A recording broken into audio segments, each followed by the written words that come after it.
So right here, you can see that we are still missing the drawer. So I'm going to start rebuilding it today. Well, All right. well, good morning and welcome to the workshop. Gosh, I feel like Norm Abram here, except I don't wear the flannel shirts because, well, right now it's pretty cold out.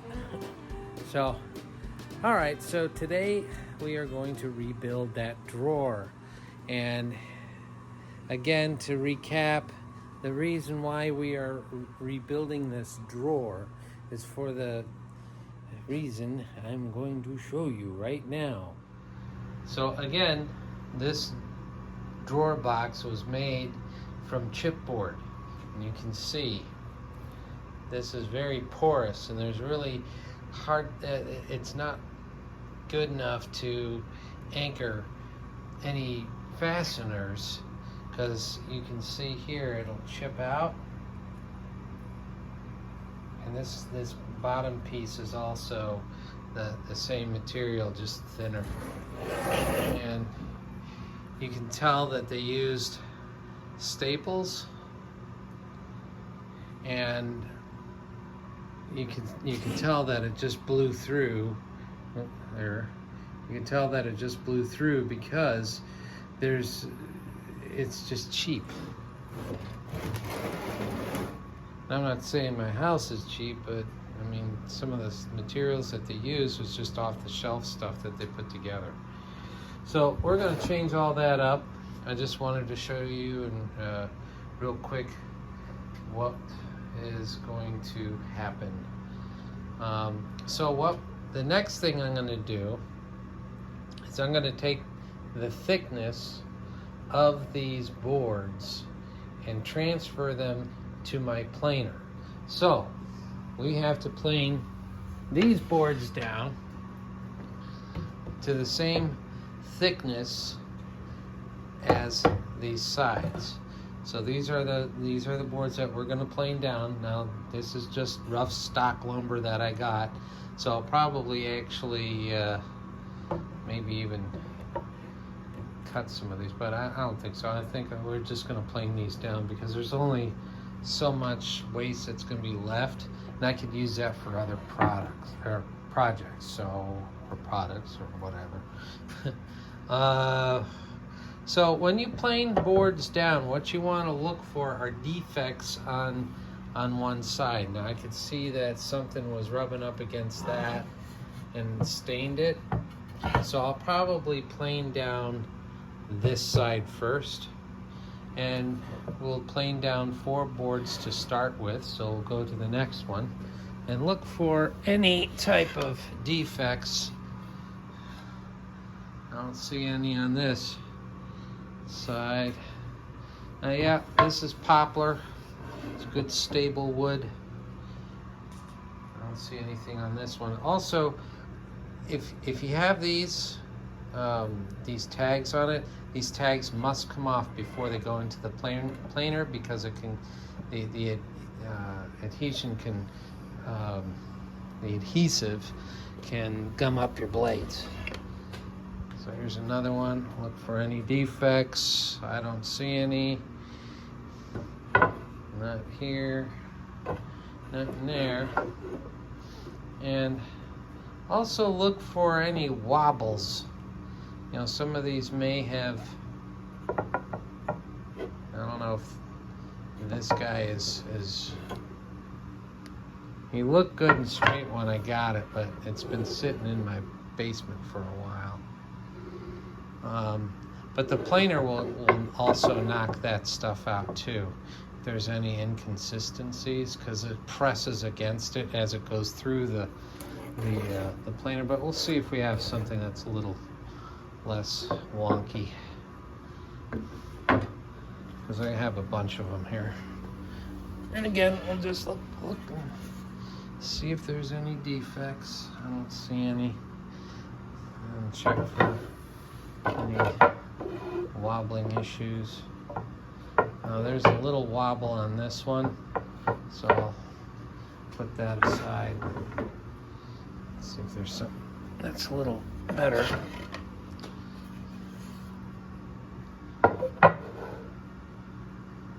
good one. I don't see any defects on that one. And one more.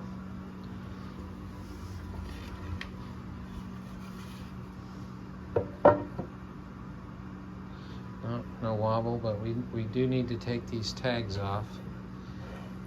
Yep, there's a knot down there, but I think we can get away with it and just cut it off. You don't want that. Yeah, that's a nasty old knot, so definitely that'll be cut off. So there's our 4 blanks, and then we will plane these down after we take these tags off. All right. Another thing I want to point out is that these boards were made in the USA. I would say grown in the USA, but that's just me. So this was after one pass. So I keep going down a little bit at a time until I'm at the desired thickness. After a few passes through the planer, you can see a little mark here. And another one. That'll tell me that's needs to be trimmed off, and then of course down at the bottom that'll also need to be trimmed off. So we will make do with what we got. So the next thing we'll do is take it through here and cut them to length. But we need to clean this up first. All right, so I've marked the drawer boxes, the old one.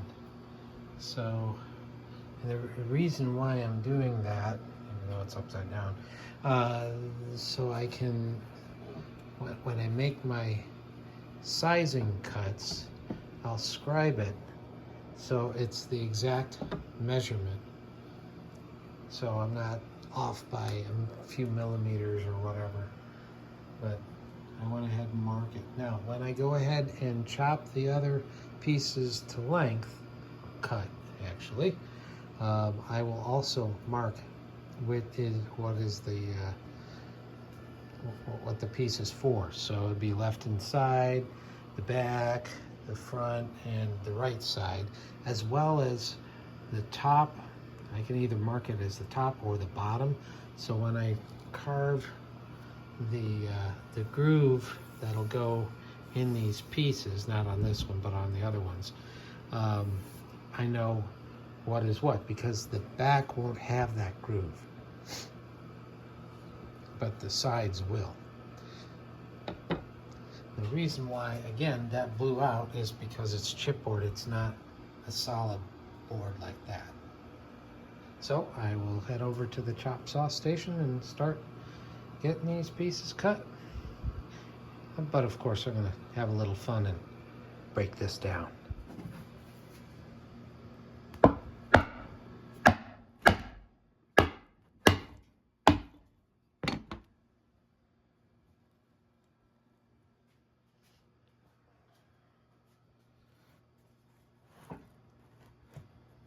Secure this.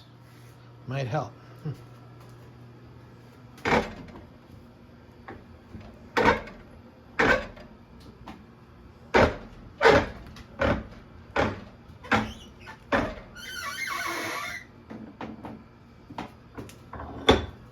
Alright,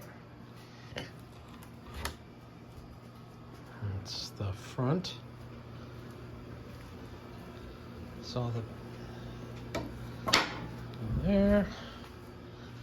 Now, off the side after I remove my bits. Or actually the back.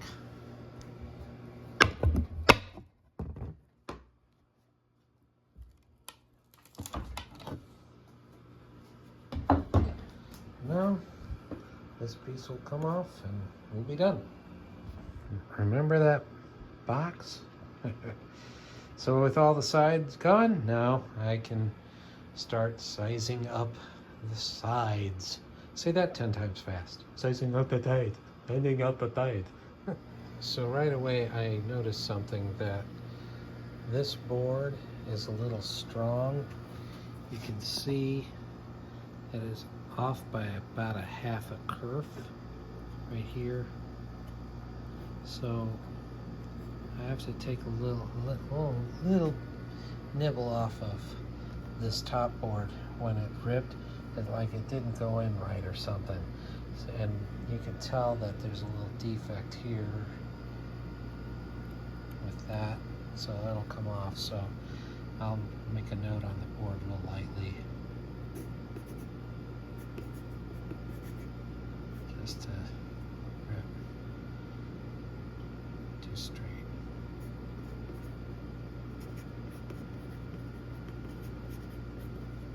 Just so I know. This is a side. Not sure if it's left or right, but I'll say side. I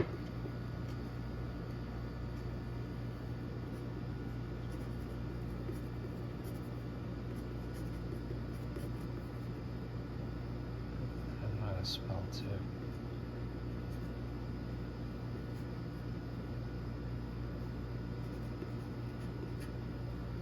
Okay, and that's what we will do next. And we'll do it over here on my table saw.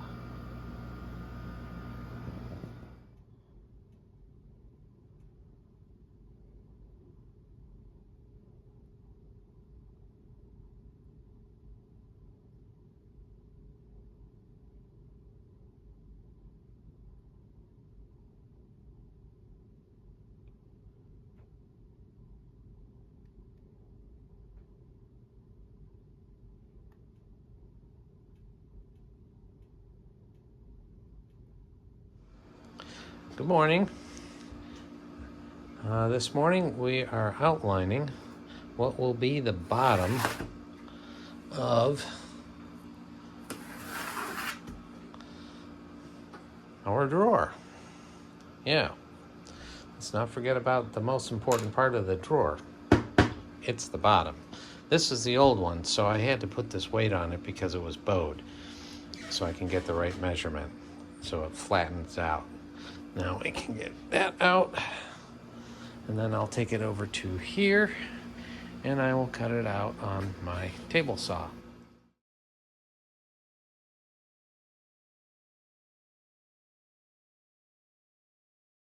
So what I'll do next, before I cut the slots, is I will mark what piece these are, what is the top, what is the bottom, and of course, what's the inside, duh. So the groove will go on the bottom here, and then what I'll do right now is to mark what these pieces are. So after I got the bottom done, what I need to do is to cut a groove in the sides and the front of the box, and I use this Dado blade in my benchtop saw, which is very nice for small jobs such as this.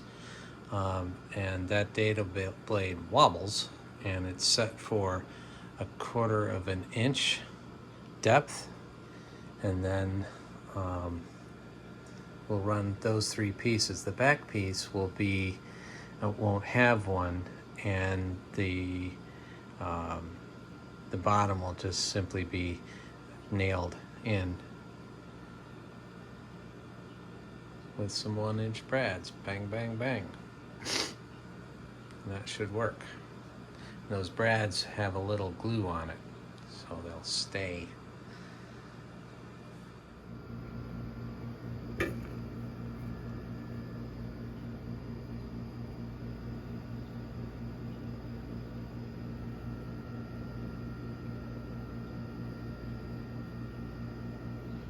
So I came across a note I left that this needs to be ripped because for some reason it is not right. You might be able to see the mark that I left on the bottom, but yeah, here. it's off just by a little bit. So I will go ahead and I will correct that right now before I do anything else. And so I'll do that on the table saw. Okay, with all that straightened out, now I can cut the grooves in the sides and the front. Now that I have the slot dadoed in, I have to mill the back so it'll accept the bottom of the bottom. Receive the bottom of the bottom. So how do I accomplish that? It's very simple. You take from here, you measure that to there, okay, which is probably a little stronger than 1/4 of an inch, and then you set up the rip thingamadoodle. Come on, you know what it is. If you know what it is, put that down in the comments. It's called a rip fence. Haha. So we have to make this width the same as down here. So it's very simple. You just measure it and then cut it, rip it. To make sure that it is highly accurate, instead of measuring it because it is so small, another idea that you can do is actually lower the blade here on the table saw. It's unplugged, don't worry about it. And then raise it up so just the top of this is inside this slot. And then, here, I'll show you what I'm saying. Go like that, but actually lower the blade so you can see, just so it's on that side and not that one, so it's on this, and tight against the fence. That way, when you go ahead and cut the back, I'm going to move this over here so I don't accidentally cut it. Oh, excuse me. It'll be accurate. So that's what I will do. Yeah, this is a good old, remember Builder Square? Yeah, it's kind of an old, but you know what? It's metal. It still works. It's awesome. It's not that flimsy plastic crap you get now. All right. So now what I have to do is tune this. So what I do, and you could do it many different ways. I just like using the saw. I think it's cool. Is to measure from here to here. All right. So when it's done, that will meet up with that to accept the bottom. So we'll do that now. Okay, folks. After I've done some testing with my Dovetail template, I found that it somehow got warped. Now it's a thick type of plastic stuff, but it's old. It's 25 years old, and I thought maybe I can get a couple more uses out of it. I tested it today, and it failed royally. It just did not work. So what I'm going to end up doing is doing what the previous, I hate to do this, but the previous drawer had a rabbeted joint. So I'm going to do that. And then I'm also going to do the dados as well. So no Dovetail joinery today.